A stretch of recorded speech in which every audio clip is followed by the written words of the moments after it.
to our Sunday craft and convo. I'm Dana, and welcome to the Freedom Please channel and essence of me. And honestly, today I don't even have a topic, but I do have something to work on. And I feel like I've been doing these lives for the past few weeks, and I really should be in my studio because y'all keep seeing my messy office. But this table is set up for me to be able to practice and do my watercolor whenever I need to. So it makes it a perfect spot for setting you up without having issue. So you know the drill. Get something to do, grab you some tea. I did not do that today. I should have, but we just had some my daughter went to get some boba, or what is it called? You know, the tea with the little tapioca balls. We just had some of that. So I'm pretty good to go. So what I have in front of me is a quilt. I'm making it as a prayer quilt using the Kawandi quilting method. And I'm going to hold it up.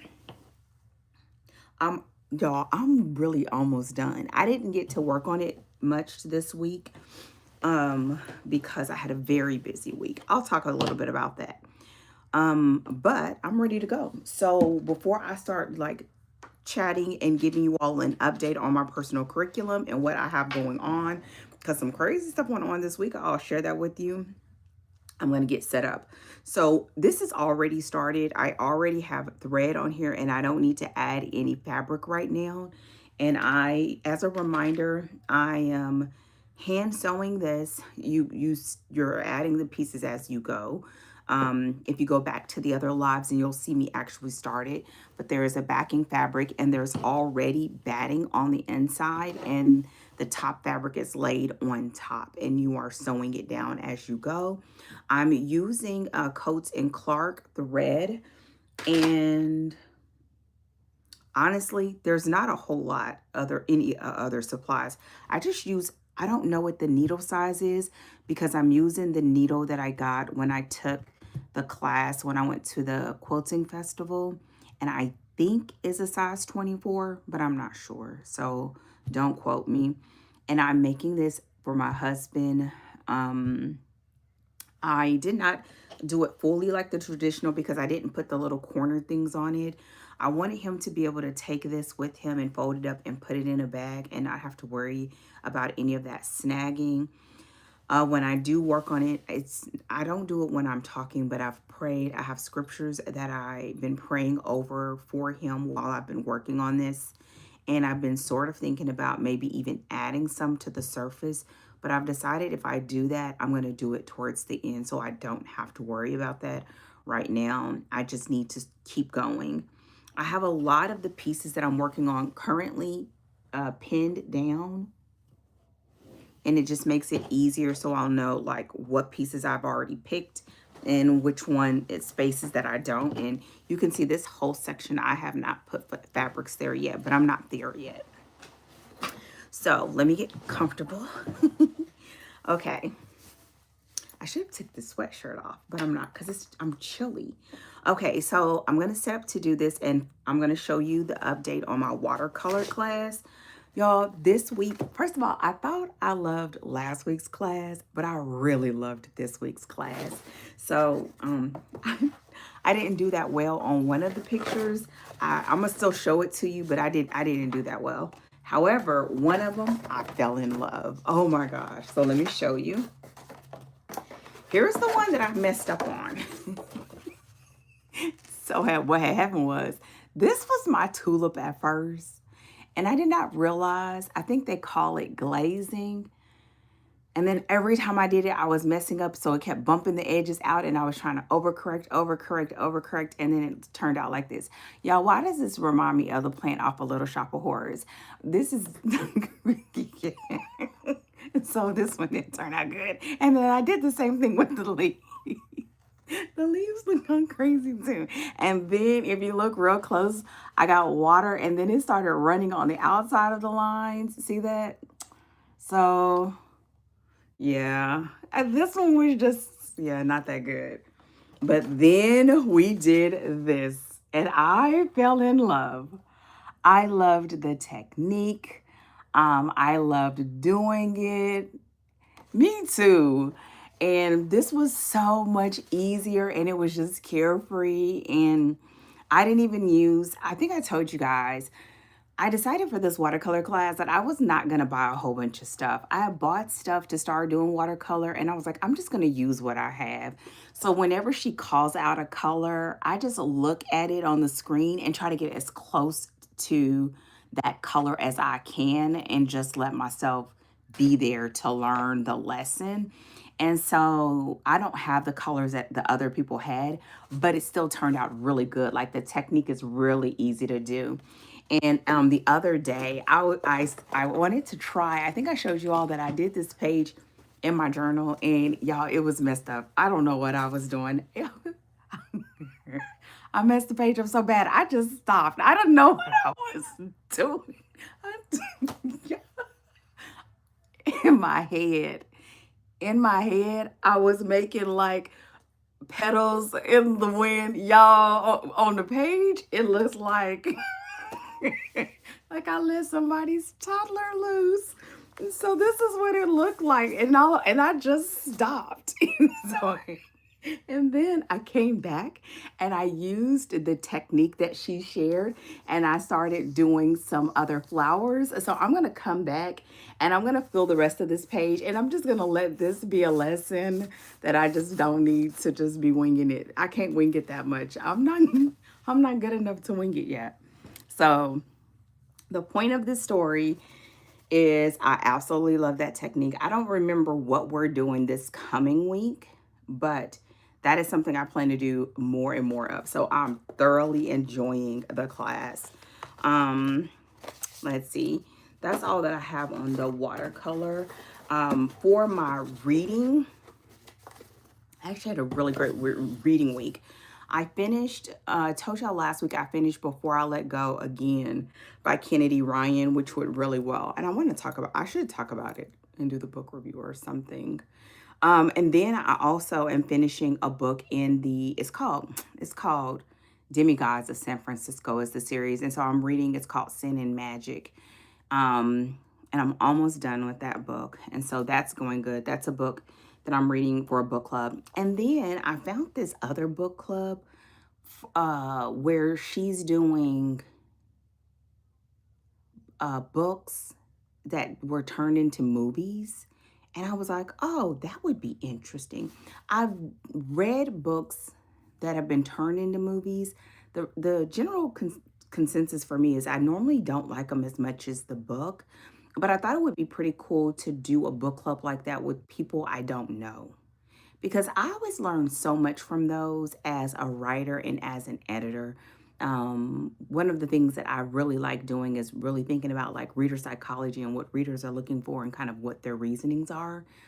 And so I think it'll be pretty interesting. So I need to get the book because they're doing a book which is a little bit, it's very, I guess it's not normal, it's abnormal in that it's a book that the movie came first, then the book was written. And it's based, oh, I can't remember what the woman's, it's a woman who has a YouTube page, not a YouTube, a Facebook group, and I can't remember her name. But the point is, I might, because it's a book that I'm interested in, and I think it would be great to join and kind of be in a different book club. But I first have to finish my work because I have a lot of work going on right now, but it'll be really, really great. Okay, I'm gonna actually start stitching down because I actually want to get this thing done soon because I want to get back to my rag quilt. Y'all, I'm really trying to, I need to get that rag quilt done before the Super Bowl. Oh my God, I need to get the rag quilt done before the Super Bowl. I don't think it's gonna happen though, but I'm gonna try my dangest. So what else? There was one other, oh no, I need to add a new fabric. What else? I need to start writing these notes down. I don't write the notes down because I usually put the notes in my phone, and I'm using my phone to stream. Ooh, I can use this. So what else?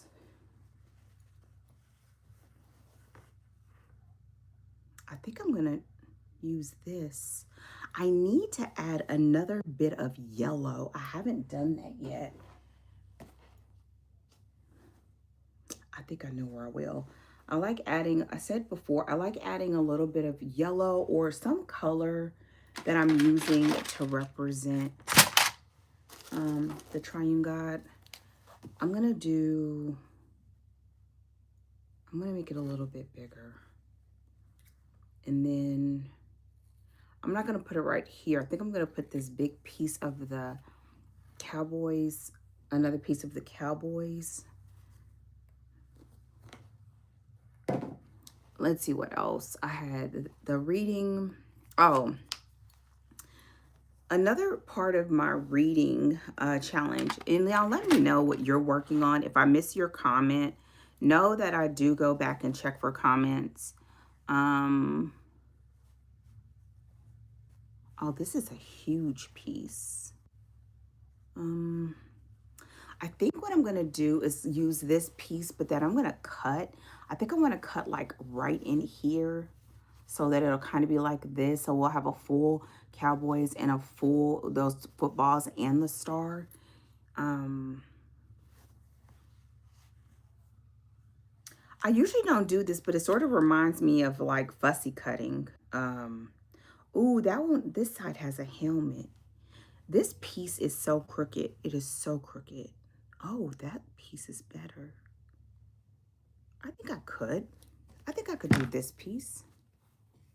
It like just cut it right here on this little crease. So I had these other plans when it came to my personal curriculum. Actually, let me back up. I thought when I started thinking about doing these lives, I knew I was gonna do some of the updates on what I was working on, so that we would sort of have a topic. What did I do with the? Y'all, I do not want to lose. I promise you, I just start putting stuff places, and then I stand up, and then pins fall, and cases fall, and oh, there it goes. I wanted to sort of do an update so we can have something to chat about. I'm going to try to straighten this up just a little bit. I'm going to move this out the way for just a second. And then I'm going to use, I told you guys last week, but I've been using just a little bit of glue. And I've been enjoying using the glue just to sort of fold those edges in. And I'll show you. So I'm just sort of just like cleaning it up just a little bit. I just needed to kind of get some off. And then I use the glue stick because I had this glue stick already, but I didn't like using the glue when I did my hexies. And this has been a great use of it. So I wanted to maybe have something to talk about. This has been great to do for me to kind of upload at least once a week. And for me to sit down and work on stuff, which has come in handy because I've been so busy. I run the glue along the edge, and now I'm going to just fold it under. I usually do it about 1/4 inch. It doesn't have to be perfect, but the thing about this is that you're sewing it, hand sewing it down. And so if you do more than that, you're sort of biting into your fabric, right? So like now it'll look like this, like a clean edge. So it would give us something to chat about. It would also mean that I'm doing some work. And which direction am I sewing? I'm sewing this direction. So if I'm sewing this direction, and when I first started doing this, I tried to have all of the fabric going in the same direction. Y'all, I failed miserably at it because I forgot at one point. So I'm not going to try to stick with it. I think that if I just let it go with the flow, it will blend in better. Okay, so that means I'll be coming from this direction. So I need to also do this edge. What I didn't realize when I made that decision is that it was going to come at a time when things would be so busy. So this has been a really great sort of like spot in my week. Even today, like today was y'all, today was the first day that I did my full wash and all that stuff on my hair since I've cut it. My daughter did it, she did it originally, and then the only thing that I did was I cleaned up and did my edge up. And then today I did everything again because she helped again. And then this time I did everything. So I just let myself have a nice little easy morning. We watched service. Okay, so now I'm set up. So now I can sit it and start sewing. So I did my wash, I did my mold, and yeah. But with that said, I look forward to this because my days and everything have been so busy that I'm going to just clean my space up a little. That I haven't been able to do much crafting. And it's something that I've told you guys before. I'll show you once I pin it into place. I don't want this there.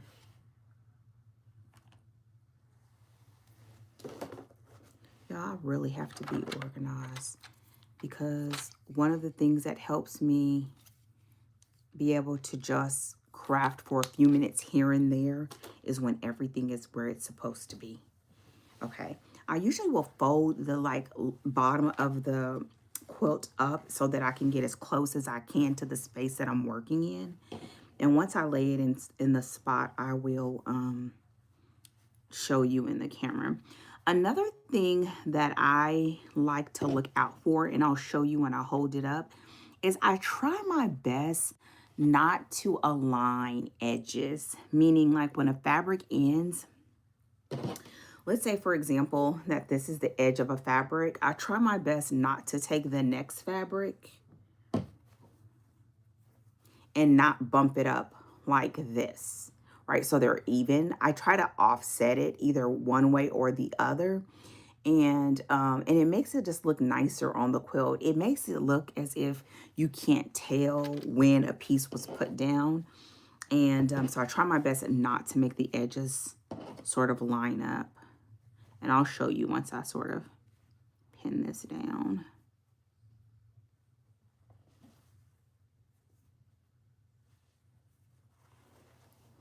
And it also means that when I fold it under, I have to be careful because there are sometimes like little bitty pieces. I'll show an example of that. Like little pieces like this that if I'm not careful, if I put this big piece where I want, it'll cover all of that little bitty patch of blue. And I don't want to do that either. So I'll set it up and then I'll show you. So things have like gotten really busy in a good way, but do I want to make it smaller? I think I have to. I have to make it smaller so that little piece of blue still gets an opportunity to shine. Okay, I'll show you what I'm doing. You really cannot pre-plan this quilt. You cannot pre-plan it because there's no way that you could really see where everything is gonna go. Ooh, that's gonna be nice. Okay, I'm gonna show you what I'm doing. Y'all, one day I might have like one of them fancy setups where I have facing forward, facing the table. I don't know. Okay, so now I have it set up. So I just have it pinned. This is the piece I'm about to add on. But when I come over here, see that blue? So I want to cut it off before it gets to that blue fully. So that blue will look like a little chunk, almost like a little L turned right side up. Okay, let me just see. Once I get it pinned down, I'm actually gonna fold down that other edge. And then I'm going to glue it, and then I'll be, I'm going to make it a little bit smaller. I'm going to glue it down. One of the things, this kind of goes with what we were talking about, but y'all, we're just going to roll with it. One of the things that I've been doing this year, I have a writers community where I've told you guys before, but I help writers write romance novels. I do also have clients in other niches. Cozy, if you like cozy mysteries, one of my clients is working on a series of Christian devotions based on the fruit of the Spirit. I have another one that does epic fantasies. I have another that does mysteries, like true mysteries. I have, so it's a mixture, but the majority of my clients are write romance. And one of the things that I have from my goal this year, y'all, I just did the other side. See, now it's ready. Is to grow my community. And that has been a lot of work, which I expected. It's still the beginning of the year, but I expected. But I'm going to show you once I pin everything down.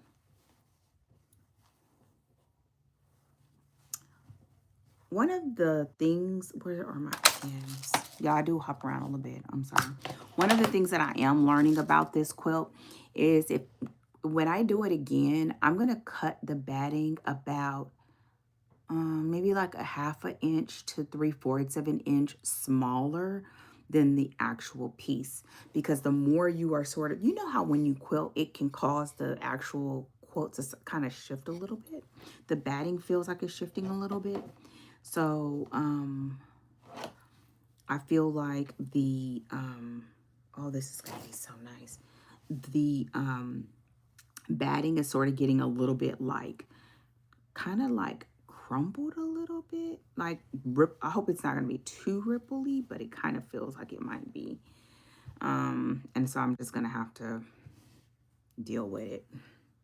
I'm going to pin this down and then I'll show you. I think I have exactly where I want to put that piece of yellow though. And it'll be almost in the very center. Okay, so I've pinned it down right there. I'll bring it closer. And I'm sewing right here going this way.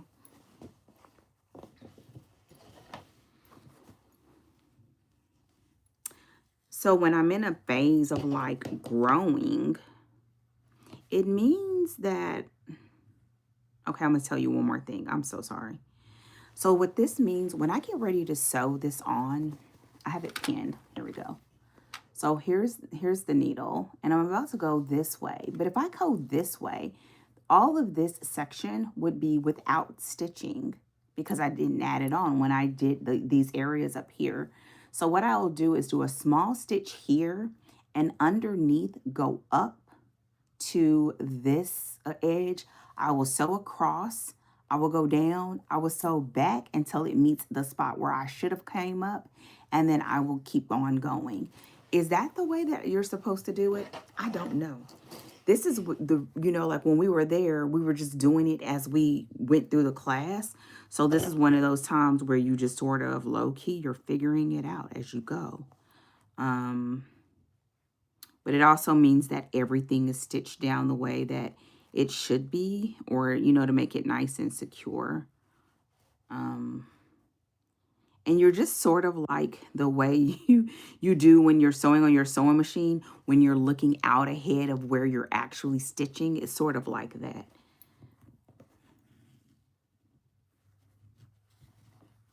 Okay. I'm gonna do,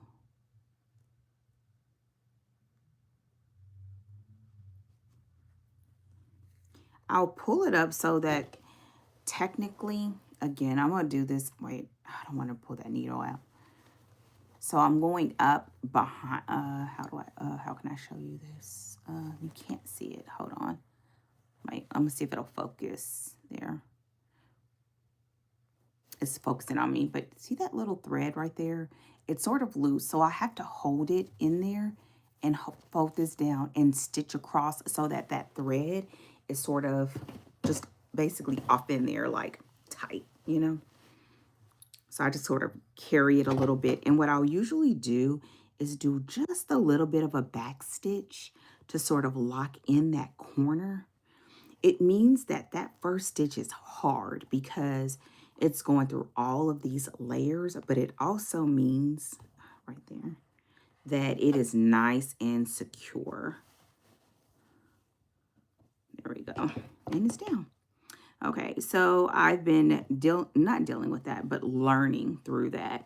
And it means that to be able to have the time to do that, and right now I'm working with my coach, it means that a lot of my extra time when I would have been doing crafting is when I have other stuff I have to get done, like working on my book or having meetings with my students.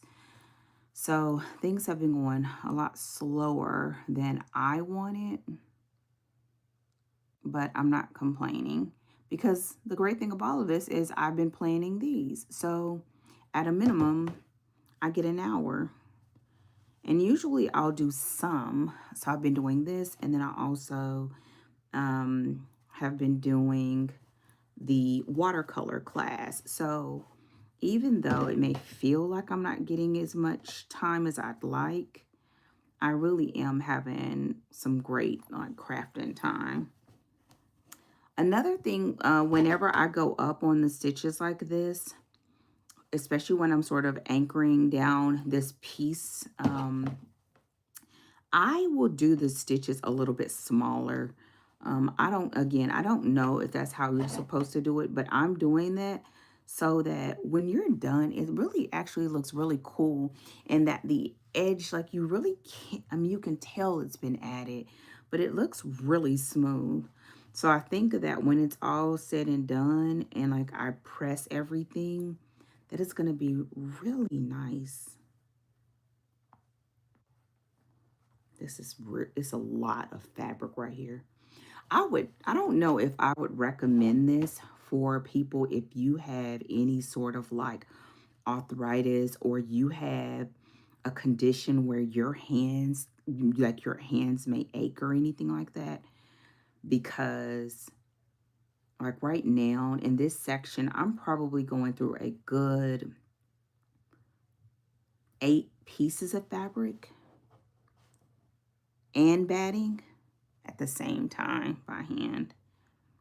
You can limit it. I mean, in the traditional, they use fabrics with a silkier like texture, and I'm sure that would make it really helpful. I love this little thing to pull the needle out that I use when I'm quilting. And so with that said, that's been the state of crafting, that when I get the time, I enjoy every second of it. Sitting doing this, sitting in my watercolor class.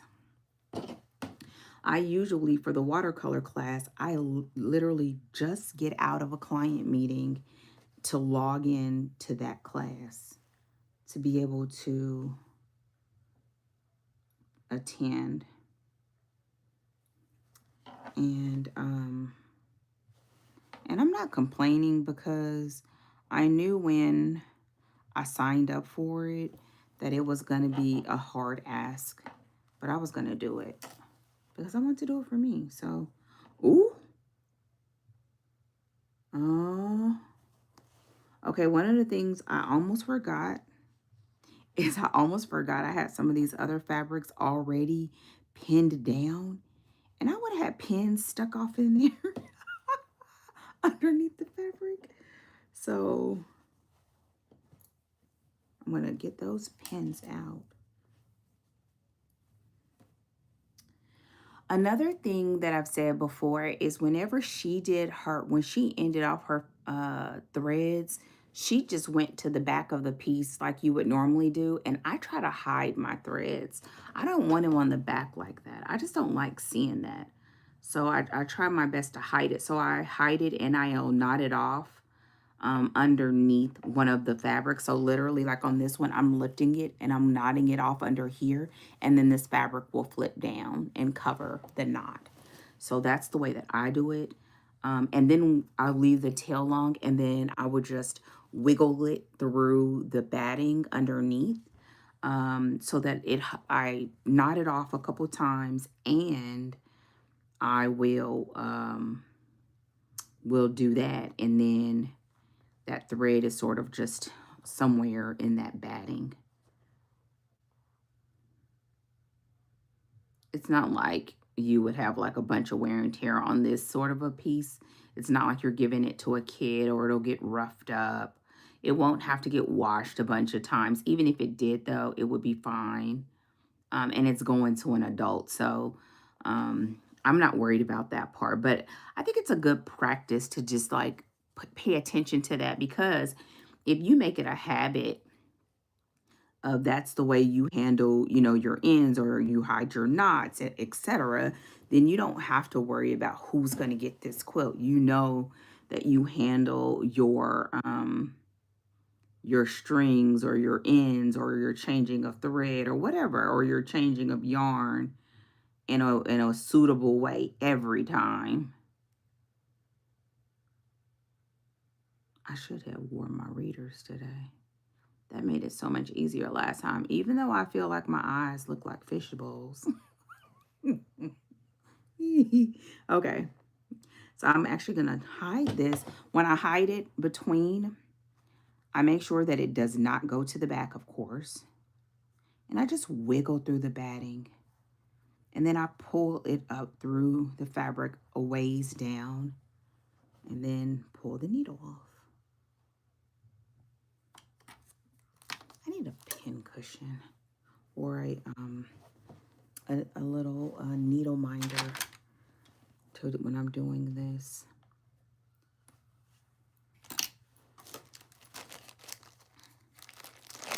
And so that has been the state of trying to do this. So with that said, one of the things that I had for my personal curriculum is to do, I was looking at, it was a challenge, a reading challenge that was called the Anti-Rot Reading Challenge. In general, I probably read somewhere around, I think I average around 3 to 5 books a month. Some months more. I think this month I'll have around, no, January I think I have 5 or 6, and that's not including Bible reading. So I read a lot of books. But one of the things that I thought was pretty cool when I saw that was about diversifying the books. A lot of my books end up being, and that's not even including client books. I don't normally count those. I'm talking about just like books that I buy for different reasons. A lot of them are romance. Some suspense, some mystery, but a lot of romance. And that's why when I saw that anti-rot challenge, I was like, oh, this will be different. But I didn't want to be too different because I don't know if it's age or what, but I just like what I like. But I was thinking, what if I did some like classics? And y'all, I am not by default a classics kind of reader. I always feel like, I get that they're great reading, but I always feel like they feel a little like old and dusty, and you have to just think too hard about what you're reading. And I don't get enough time to just read for the sake of reading for myself. I mean, I do read for myself, but you know what I mean, like in general. That I don't want to be sitting up here like having to like I'm back in AP English or I'm back in college or something. Yeah, these are my little scissors. They're so pretty. Aren't they pretty? I think they're supposed to be like a peacock or something. Are they supposed to be a peacock? Nope, I told a story. They're little flowers. They're so pretty. And so with that said, on one hand, I'm like, oh, heck to the no. But on the other hand, I'm like, you know what? That would be a pretty cool challenge. And let myself read them slow, because the other books, since they are for clients, I have to read them pretty fast, which is another reason why. So for example, I have the book club in our community so that I read books with the clients. Then I have a book that I read every month for our podcast, because I have a podcast with a good friend and editor friend. Y'all, whenever I do my knot, I do a quilter's knot. Even though technically for this project, the knot is a little too small, because the knot is really small. Let's see if you can see it. You can't even see the knot. It's like really small. I'm trying to see if I can, no, you can't see it, but it's really small. So I usually will pull it through, and then I'll do a back stitch and give it like a little tug to make sure it's on there really good. And so I read a book with the book club, for the podcast, and usually because we tape, oh, that's not the way. I gotta flip this so I can sew in the right direction. Y'all, technically I can sew going in both directions, because I'm ambidextrous on some things, so I can sew with my left or my right, even though I'm left-handed. And what's weird is I'm left-handed, but I hand stitch with my right. So if I need to, I just switch to my left hand. It's something that I've noticed that is odd about myself, that I learned when I started teaching myself to knit. I swear, when I started teaching myself to knit, that's when I realized like the way that I stitch and I do stuff is not normal. So technically, my brain thinks like a left-handed person, but the way that I do things is like a right. So it tends to mean I get confused, because if I tell someone I'm left-handed, they try to teach me like a left-handed person, and I get confused again. Yay me. So anyways, I have the book that I read with my clients, like my book club. Then I have the book that I read for the podcast, because we have a focal book for the month. And then I have whatever books that I'm reading with clients for private reading with my one-on-one clients. Lots of reading. Thank goodness, I love it. So, but with this one, I was looking at some classics, and I was looking for classics that had some of the themes that I like. And I think I found some. So I did some research on that this week. It's been really hard to find, but I'm gonna probably go to like Barnes and Noble, maybe, because they have, the Barnes and Noble have those like penguin classics, that I may go and look at those. I think I need to go back one more time. I'm gonna show you the way that I'm doing this in just a second. I'm literally going back and forth until I secure this and I reach the spot where I would have stitched going across in this round. I don't think this is the right way to do this, but in the infamous quote from the Real Housewives of Atlanta, who gonna check me, boo?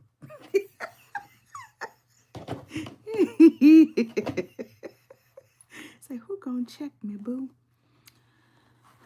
But this is what what I've been doing for real. Like whenever I add a piece and I lift it up, Girl, I really am winging it, but I had to lift it up so that it wouldn't, the edges wouldn't be aligned.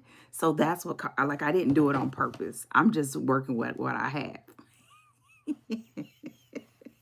I.e., I'm winging it out here in these streets.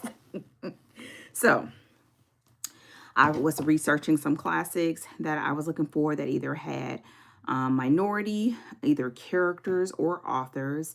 I would have preferred having it with African American, but I also found some with other minorities.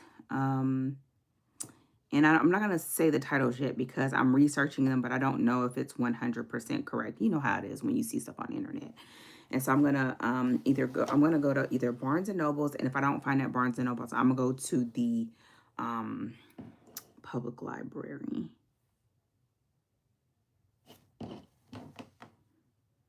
think.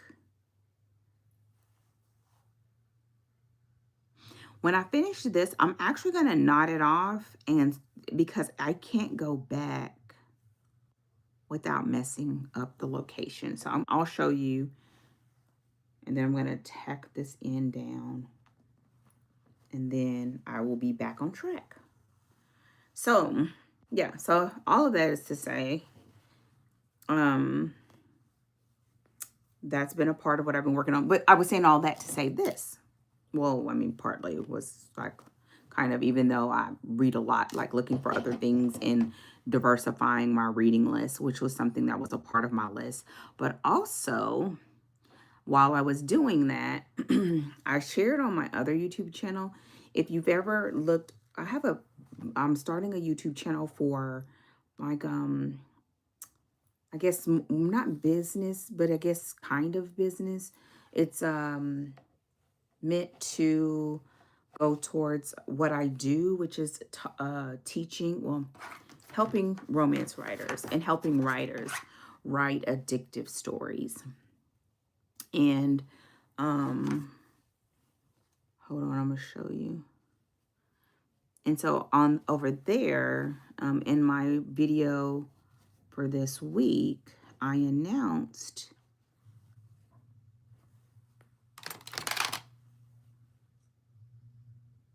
hold on. Yeah, I'm trying to get these last little threads out the way. There we go. I announced that my coach, because I am a person who believes in, if you want to level up, you got to be around people that are there or beyond. It makes the journey so much easier. When I was growing up and when I knew like what I wanted to do in business, I knew kind of early on that there will be very few people that could actually help me with what I do because it's something that I created. But I can do things like work with other editors or work with, at the time was one of my mentors when I got certified. But I'd already been doing it for, I think, like 10 or 12 years by the time I'd started working with him. Okay, let me show you. Okay, so this is the piece that I added on. I'm going to come closer. See that? So what I did, I'm come a little bit closer. See those 3 rows of stitching? And I did them a little bit closer than normal because you really can't see it from a distance, but it meant that I just went back and forth so that I can attach it, because this is where I ended to add it on. I had to take it up so that those edges right there wouldn't meet. You see that? So was I winging it? Yes, but for good reason. And so when I realized that what I wanted to do and how I wanted to grow my business was something that I knew, like I didn't know anyone who had ever done that. I had one uncle when I was growing up who was very entrepreneurial. Like he used to have a convenience store. He had, I used to love when he had a convenience store. We used to have so much fun. That was one of my first jobs ever. And he had something else. Oh, he either worked, I think it was his, or he used to work with a like a junior football league or whatever that they started. And so he was very entrepreneurial. But that had more of a like a mom and pop feel, you know? It didn't feel like I feel like fortunately, like I've would consider the like having the clients that I've worked with like global. I've had clients in the UK. I've had clients in Australia. I've had clients in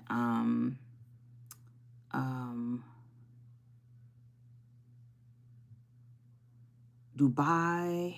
I've had clients in so um, and so because I didn't know, that's when I really started working with coaches. And I find that even though they don't necessarily teach me what I do with my clients, they've helped me to level up. And every one, I mean, I'm always working with someone because I just think it keeps me on my toes and on my grind. But right now, the coach, she sort of, not sort of, she did issued a challenge to pick something, a goal for the month of February, that for 28 days, you are going to essentially like go hard. Ooh, do I want to fold this under? I want to show you something else. Hold on, let me show you before I keep going. Hold on. Y'all, is this making sense if you're watching right now, me holding this up? Because if it's not, I'm like, I can stop stopping and confusing y'all. Okay. So I'm working on this fabric. I'm coming across this way. And I'm about to sew across the blue and onto the gray. But do you see how that blue is about to end? Do you see that? There we go. Right there. And this is a raw edge. So before you get here, even though I could go around another time, it means that when I come back, I will be almost on the edge of that blue. So what you have to do is you have to stop and say, okay, when I add the new fabric, am I going to just cover it? Or do I want to fold it under so the edge can be on top of whatever fabric that I add on? And I don't know how to say that in a different way. But you sort of, again, just like when we are sewing on our sewing machines and you're looking ahead of your needle, you have to do that when you're doing this way. And I don't know if it was ever really just said like that, because if you don't look ahead, what happens is you'll get up on it and you'll realize like, oh, dang, I need to add a fabric, and you don't know, you got to figure out which one can go on top, and you don't have as much, I guess, as much choice or wiggle room. And I wanted to add another piece of yellow, but I don't want to make it the same size.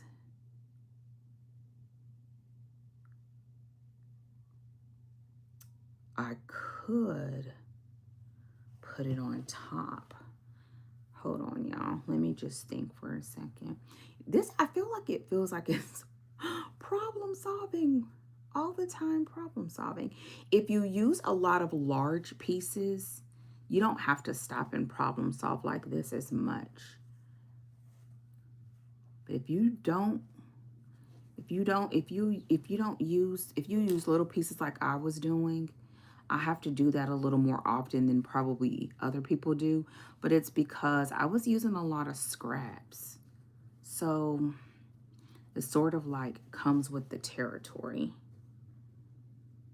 I'll show you once I add this one on. I usually do like a little crease and then put it up against it and see if it works for my eye and if I like it. And if I do, then I'll go ahead and do the, prepping the glue and all of that. And I do. Okay, let me show you what I'm about to do. I'm about to hit that blue area. And what I'm going to do is with this, I'm going to put it right like this. It's going to be something like that. So when I come out, it's going to go across here and add it on. So I'm going to prep it, and then I'll show you once I pin it down. So I'm going to add this. I'm going to do the longer yellow piece. I'm going to try my best to do all three. So it'll be 3 pieces of yellow on the project. I need to do, I'm going to do the side and across the top. Okay, I need to do a long side and a short side. Okay, so she issued us a challenge for February to do something essentially that I would say that is a little bit scares you. She didn't say it that way, but I took it that way. And so she said that, and also there's some pretty cool prizes, but I like winning, but I'm not a very competitive person. So that'll always be like good, but it's not enough to motivate me. But I love competing with myself, of like doing better than I did last time, or finding a better process, or finding another way of doing something. I like doing that. Okay, y'all, I'm adding the glue. Another thing about doing the glue, if you do decide to do it, remember that when you get ready to sew through that, you are sewing through glue too. So it usually makes it a little bit like harder. So be careful of that. So I've prepped it. See? And so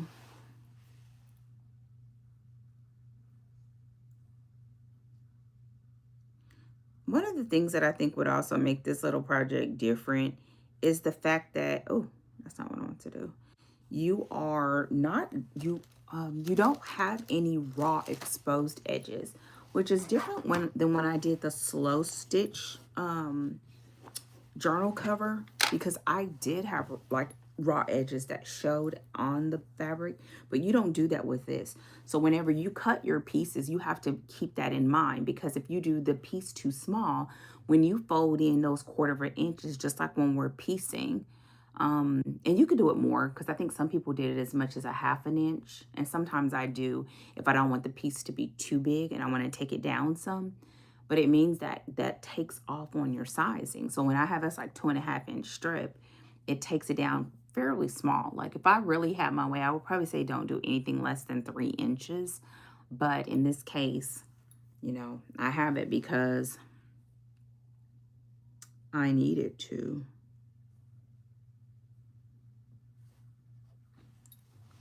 Okay, I'm gonna show one more thing.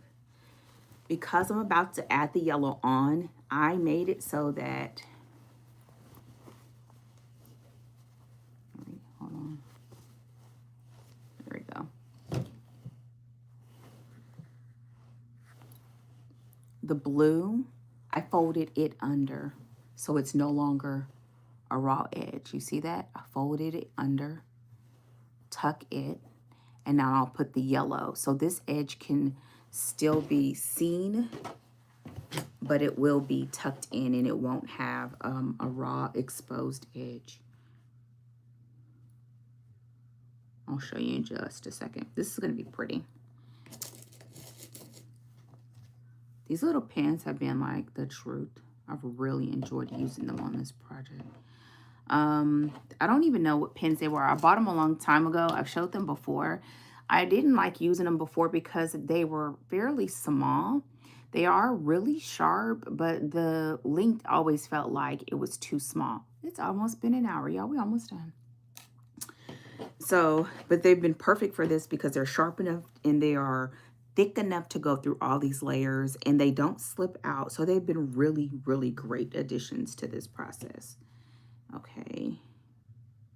Let me bring, hold on.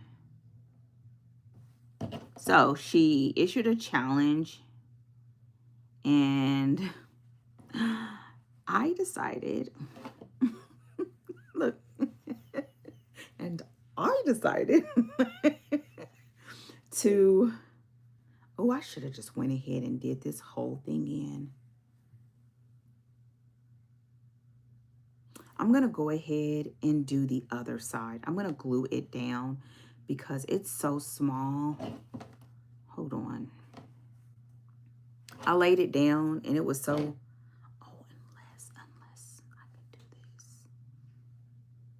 And then when I turn, nope, that's not going to work. Okay, I'm going to glue the other edge down, the other long edge. I decided that I wanted to finish my, are you at the door? I thought my husband was somebody knocking. Finish my manuscript. So I'll explain. I don't know, y'all. I went from books to talking about the manuscript. I don't know how we got there, but blue. So I write romance novels. You can always, well, one of my pen names, I always have it in the comments. I mean, in the description box. So if you are a romance reader, I would absolutely love you, check it out and see if it's something you like. It's your jam. Y'all see, look how narrow that is. But look at it. It looks so good. So I write romance, but the way that I work with my clients and the content that I teach is all, it's my original frameworks. It's all the stuff that I learned over the years from writing my own stories. And I'm going to show you guys once I get this tacked down. Writing my own novels, and I have written novels and plotted novels for others.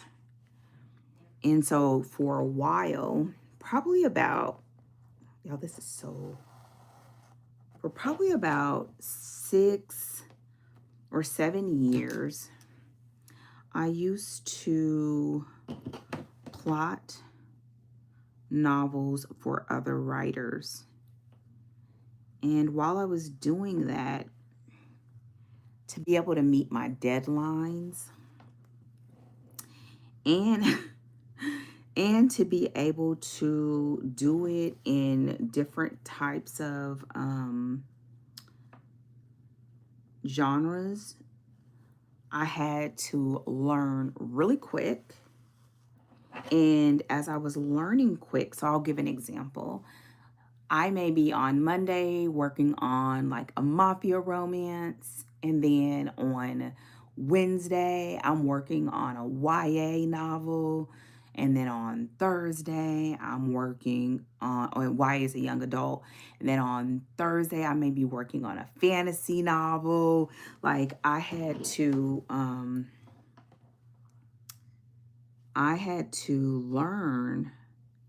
Can I take this up a little higher? I think I can. I had to learn how to I'm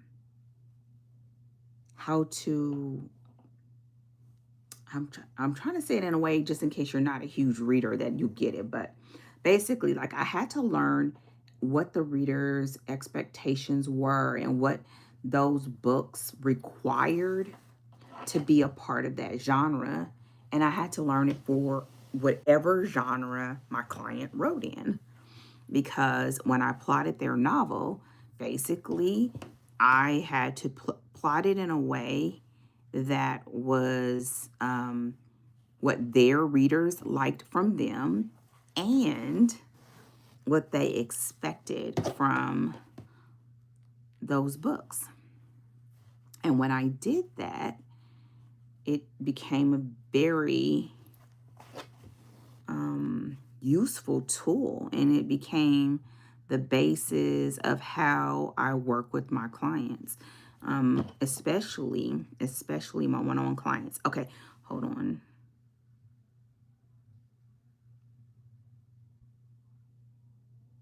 I'm in another spot.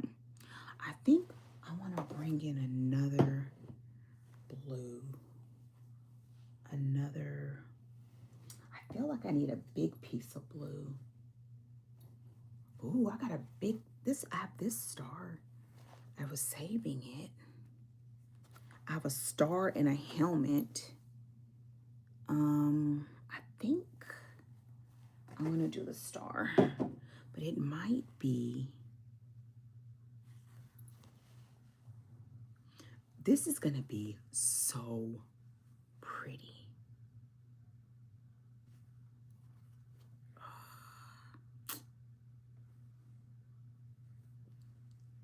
What's about to happen is to be able to, oh, needle. I'm going to show you. Y'all, I always just be tossing the needle aside. Not a great practice. Okay. This section that I'm about to work in right now, because I'll have to put a fabric right here, it's going to cut both of these off at the same time. I don't like the thought of that, but because I think I want this whole star to show, I'm going to have to just suck it up. I don't think anybody else will really notice, but I will. And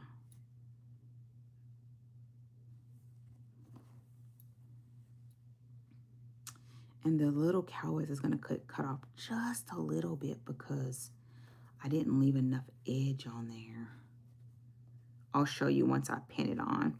This is going to be nice.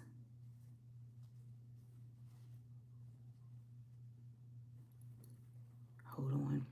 I think I'm going to put the yellow across the top. No, I'm not. That's a lie. Can I do that? Y'all, I'll show you in just a second. I'm talking to myself. I think I did the yellow too big. It's like you got to do it. It's almost like a puzzle. So I'm going to try to hold it up again. Here's the yellow that I just added. And it's long, right? If I get ready to put this star, I'm going to just put it with a pen real quick just so you can see what I mean.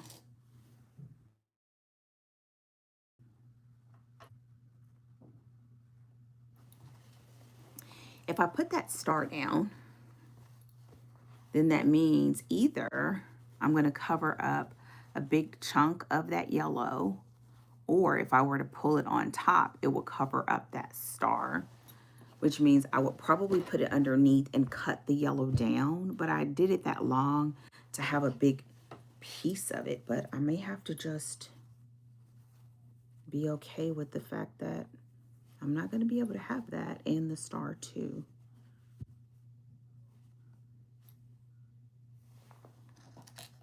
Y'all, I really do feel like this is like a, what do you call, like a puzzle. It's like a puzzle. In a good way. Okay, I think I'm gonna cut it down. Oh, I wanted a bigger piece. But this is the only place I'll be able to put this because I'm literally finishing all the edges. Like they'll be done. Like there will be no more exposed batting. Another thing that I would do differently, and I think I said this before, but just in case I didn't, is I would put a piece of fabric underneath this. So I would do like a traditional quilt. I would put the backing, I will put the batting, and then I will put a thin piece of something like muslin. Then I will put these fabrics on top. Because most of the time when they're doing this, they're using some sort of like a silky, like a sari or something like that in the middle. They're not using batting. And when you're using batting and you're going through that, sometimes that batting will come through, like especially on your black pieces. So you have to watch out for that. So I would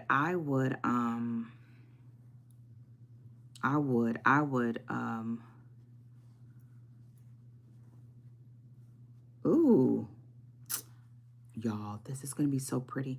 I feel like what's about to happen is I'm going to have to cut off. Oh, man. I'm going to just do it. Y'all, as soon as I said it, you know some. when I say, when I say I'ma just do it, I'm over here doing something I probably shouldn't be doing, but it's gonna go down anyway. I'm gonna cut it about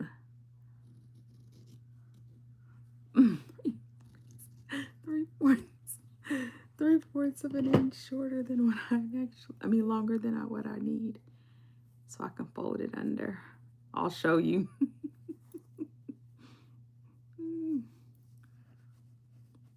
The star is gonna get cut off just a little bit, but I think it's gonna still look really good because it's not gonna be a complete one, but it's gonna be enough that you can see it. Okay, I'll finish my story. Okay, now what I need to do is I need to prep this piece. I'm gonna prep it all the way around and not just on two sides. So I'm gonna set it up. I'm gonna do the gluing.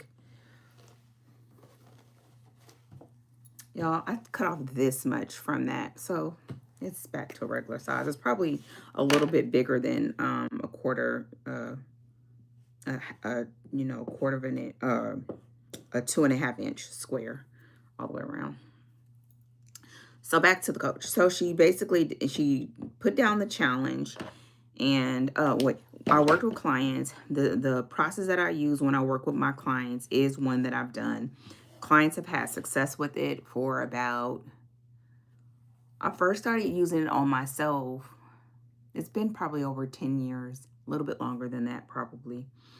And then working with clients where I actually taught them how to do it, it's probably been about 6 to 7 years. And then, because I always just used it on the back end, I never shared with them how I did it until, you know, they kept asking if I would teach about it. Then, so here lately, this is going full circle, as I've decided that I wanted to grow my brand more. Oh, look. See, it's going to get cut off just a little bit, but I can't help that. I can't help it. I would say if you were to fussy cut stuff to do something like this, I would say you should cut it about at least an inch bigger than your space. That will give you so much wiggle room. I didn't know. I just was collecting these pieces knowing I wanted to do something like this for my husband. Because if you've been around a long time, you know, like every year I would do something cowboys for my husband. And I had this and the rag quilt going at the same time. So I hadn't done it in a while. And I was like, oh, I'll make this for him. And then both of them got started around the same time. This is a little bit shorter than I should do, but look, you can see what it is. Oh, this is going to be so good. So the more that I started using it and teaching it, the more clients started asking when I was going to write a book about it. Y'all, this is why I started off with saying I write romance novels. I like writing romance novels. I don't really, I just don't personally see. Oh, y'all, I'm cutting this so super close. Hold on. Oh, that's why. I could have cut more of that yellow off because, y'all, I just totally covered it. Daggone it, Dana. I could cut some more. I'm just going to leave it. I'm just going to leave it. And then when I get there, it's going to be a big old thick patch. And I'm going to wonder, why in the world is it so thick? Okay, I need a piece of gray. I have a tiny, tiny space where it's a little bitty speck of batting that's showing. And I just want to put a piece of, I want a piece of gray. Oh. Of course, I only have big pieces. Oh, I have this little piece. Okay, I'm going to use it.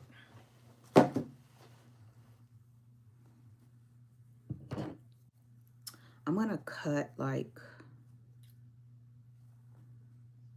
Y'all, to get a like try to get a complete square, I just cross them over each other like this and then cut as close as I can across there, because it's a good way to eyeball it. I don't do very good with cutting in straight lines.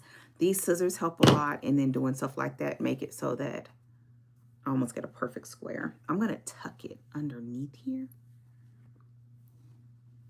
And so I've been low-key a little bit, not really, but maybe I was. And if I was, I probably wouldn't fully admit it. So I'm going to dance around this until I don't have to say anything else about it anymore, running from it. I've taught it. I've built courses. I've done all of that. But now I just feel like it's time. It's time. So when she issued that challenge, okay, so what I did, I'm going to show you. I took that piece of gray and I tucked it under here. So when I get ready to just go across everything else, it'll get tacked down, but it means that piece of batting right there, see that little bitty piece that would have been exposed. So I'm just going to use this and tuck it in there. And then I'll be able to place my star without having any of the batting. So I'll show you. Again, this is like a huge puzzle. And so, and what I'm doing too is I'm tucking it underneath any of the edges that I have. So that little blue where I had that edge folded under, it's going underneath there. It's going underneath all those layers so that when it's all said and done, it's just a smooth piece of fabric that's at the very, very back.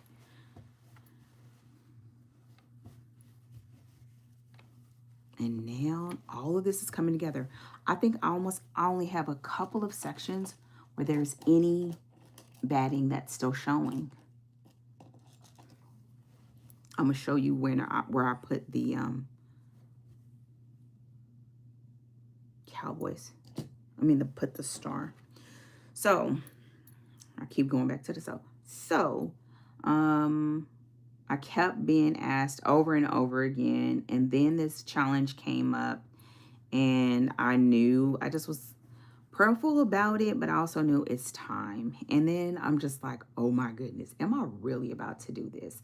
And the answer is, yeah, I am. And I'm excited. I'm nervous. I did all of that to avoid, oh, there we go. I was about to say, I did all of that to avoid those lines bumping up only to bump up. And then I just turned it. Y'all, this side is literally going to be done. Okay, I'm going to show you. Hold on. I got to pin this all the way around. The pins also help you to remember how you oriented everything. Hold on. So starting today, which is February 1st is when we're recording, the challenge begins. I don't write on the weekend. I try not to write on the weekends unless I'm under deadline. Sometimes it just can't be helped. But I normally don't. I try my best not to write on Sundays. Sundays are my off day. It's also a day when I can craft and relax. And oh my word. Y'all, this is literally about to be finished. Not done, but close. Okay, I'm going to show you. Hold on. I got the star down. All the edges around it are in.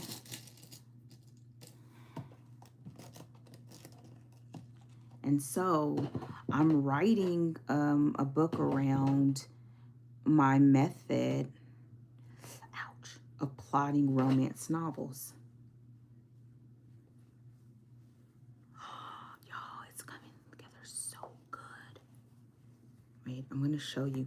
I have one little spot still exposed, and I'm going to try my very, very best to make it small enough that I can put that last piece of yellow that I wanted to put in that space. Okay, look. Oh, where's the needle? Where's the needle? Okay, there it is. So that yellow, wait. So when we worked before and I added the piece, that was this piece. I worked back and forth, then I came on across. I had to stop because that blue was about to run out. And then I added the yellow, and then I came across and it was time to go back. And that's when I realized I had this space down here that was exposed. And then I found this star that I wanted to add. And now it's on, and now I need to start stitching it down. And the needle is right here. The thread's right here, so I'll start on this corner. Oh, wait, let me hold it up one more time so you can just see it all on there. See? I only have this little bitty spot right there. That's the only piece of batting left exposed. And I'm hoping to put that last little bit of yellow there. And it will be on top. And that'll be the last. So I'll have the 3 pieces of yellow. I will have all the spaces closed. And then after that, it'll just be going around and around until I close it off. So I'm gonna go across so that I tack this or start sewing this star on.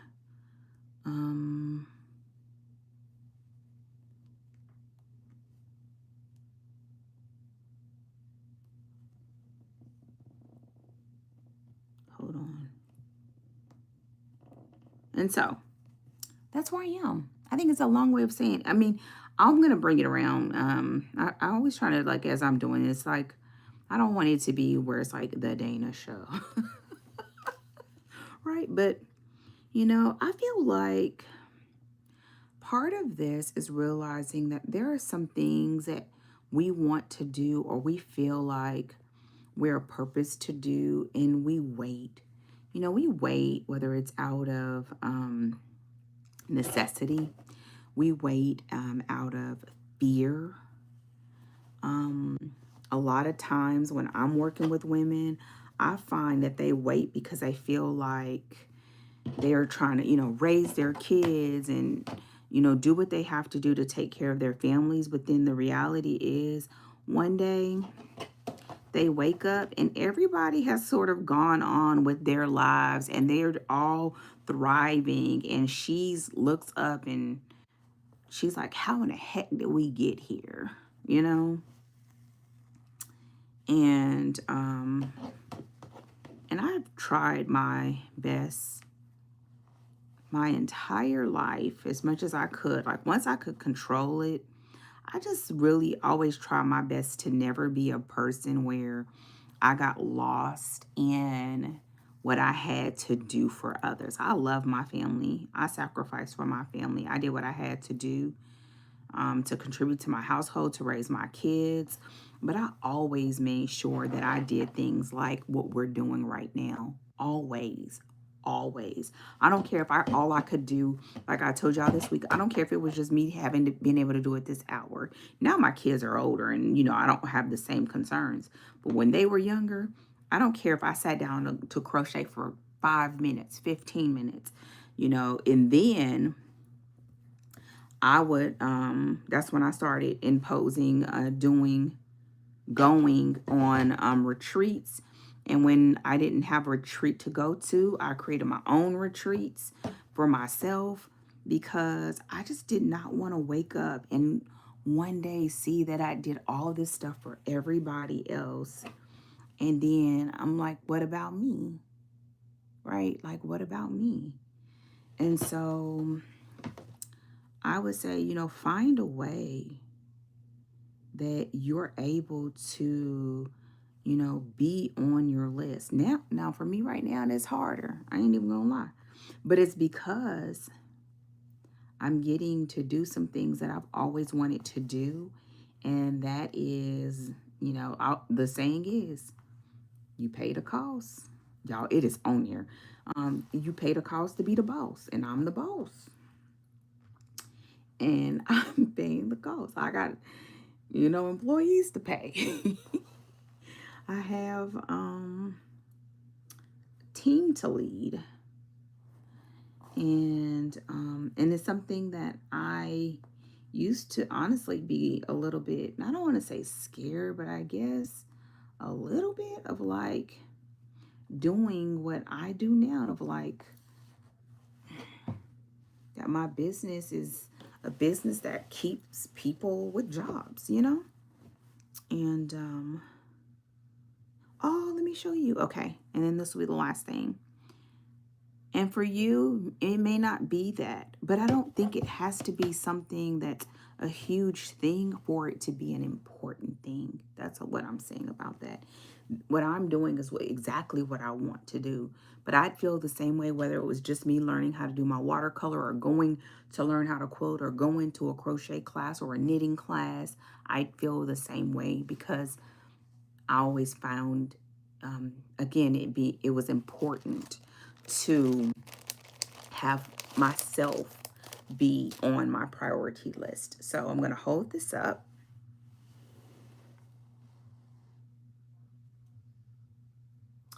I just added it on. I'm right here and I'm about to, wait, where am I? Oh, I just went this way and I'm going down this way and now I'm about to cut across this way. So I'll go all the way across, come up around, and then I'm just go in until I get to the middle. Y'all looking in the camera and trying to explain it. Oh, here it is. And so with that said, you know, I will be starting this week, getting back to the draft. I'm going to go a little bit longer so that I'm away from adding that fabric. And when I come back, I can just stitch. I won't have to add another fabric until that last little spot. So I feel like this should go much faster. At least I hope so.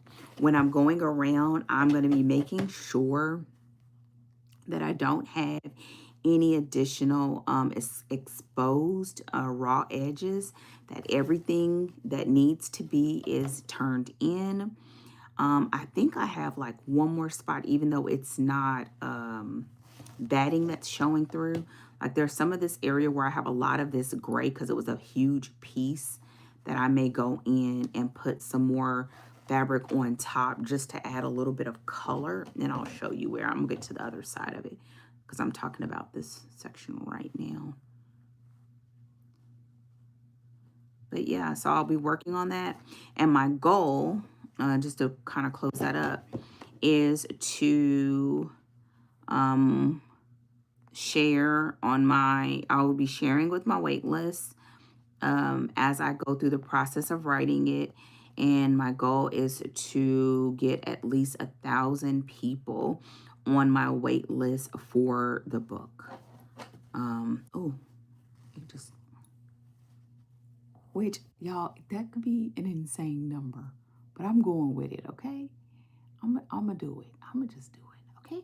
All right, let me show you this gray. I'm excited. Oh, I'm excited, but I'm also nervous. Very, very nervous. Because, listen, I write nonfiction stuff all the time. I have to write posts. I have to write content. I do marketing stuff, you know, so I do it all the time. And I'm just hoping that as I'm doing it, that I get, normally it takes me a minute, even if it's a book I'm excited about, to get into a good flow to where I'm like really excited. And once I get real excited, I write much faster and I get more done. But right now I'm at the stage where it's like, like, step to decide what to keep, what stays. You can't talk about everything, but you want to talk about enough so people can really learn from it, you know? So this section is a big, huge piece of gray that I laid down to cover the batting. And I do want to add a couple more pieces in this section, you know, one of these sections, so that it won't be so much gray. But the good thing is I have a little more time. I just went across this section, so I'll probably, once I get a little bit closer, I may find that it'll be in this area where I'll add another something. So it may be some white or something a little bit louder, maybe even a piece of teal to break up this patch. And so I do need to do that. But other than that, that's what I have. So with that said, this is it for today. We are at our over our time. I hope that you got something done and that you are enjoying our Sunday craft and chat or crafting combo. If you have any questions, comments, let me know what you're working on. And don't forget to thumbs up this video. And if you haven't done so already, subscribe to my channel. And I am almost certain we'll be doing it again next week. Look at my channel and just make sure that you set the reminder to be notified when I go live. And we'll keep this thing going. I hope that when we come back next week, this is done. And then, oh, because next week is Super Bowl Sunday. We may just have to, well, I think we start early enough where we'll be fine. I'm hoping that I'll be able to do more on the my rag quilt, like to get them all done and get it sewn together so that when we come back next week that I can just be chopping it. We do need to do that, especially if you're already here. So yes, you need to plan that so that I can like be doing the ragging while we talk. That would be so great. So that's a good little like mini goal. I don't know if that'll happen because I'm still doing the X's. So with the week that I have ahead of me, it may not be next week when I do that. I'm not going to push it. But yeah. So with that said, that is what I have. Yeah, I haven't been doing sewing because I always think that when people are doing it, especially because of the way I do this camera, that the sewing machine is so loud. I guess if I were to put a headset on, maybe it wouldn't be so loud. Anyway, I'll talk about it later. Um, maybe not. Because if I were doing this by Zoom and doing the stream by Zoom, Zoom has noise canceling on, so it does make the sound less. Oh yeah, we could totally do slow stitching. We totally could. For real. Okay. So with that said, y'all, your girl is out. Have a fantastic day. Thank you so much for joining me during this time. I hope you got something done. I'll be coming back to look out for comments if you have any questions, and I will see you all really, really soon. Take care, and yeah, goodbye.